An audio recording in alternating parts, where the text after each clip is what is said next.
నిన్న కొంచెం వర్క్ ఉండి బయటికి వెళ్ళామండి. అక్కడైతే నాకు ఇవి చూడగానే వావ్ అమ్మ అనిపించింది. నేను ఎన్ని రోజులు అవుతుంది అసలు సీతాఫలం తినాలనుకుంటున్నా. ఇక్కడ చూడగానే చిన్న చిన్న బేసన్లో తట్టలు అమ్ముతూ ఉన్నారు.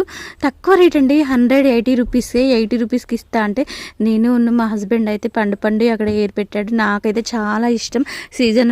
సీజనల్ ఫ్రూట్స్ అయితే చాలా తీసుకోవడానికి నేను ముందుకు వస్తాను. ఇందులో నాకు అసలు జలుబు వస్తుందని అంతమంది అంటూ ఉంటారు, కానీ నేనైతే హ్యాపీగా తీసుకుంటూ ఉంటాను. గుడ్లే అంటే గింజలు ఉండేటి బాగా తీసుకున్నా. ఇంటికి వచ్చి ఫుల్ ఎంజాయ్ చేశాను. మీకు ఎంతమందికి ఇష్టం సీజనల్ ఫ్రూట్స్ అండ్ ముఖ్యంగా సీతాఫలం అంటే ఇష్టం ఎవరికి కామెంట్ చేయండి. వీడియో నచ్చితే లైక్ చేయండి. అబ్బా బాయ్. నేనైతే 80 రూపీస్కి తీసుకున్నాను. ఒక్కొక్కరైతే కొంచెం చిన్నగా ఉంటాయి, అవి అసలు టేస్ట్ ఉండవు. ఇవి చాలా బాగున్నాయి. చెట్ల మించలు తీసుకొచ్చి ఇక్కడ వీళ్ళు అమ్ముతూ ఉన్నారు. అమ్మా చూస్తేనే తినబుద్దయింది. ఓకే అండి, బాయ్.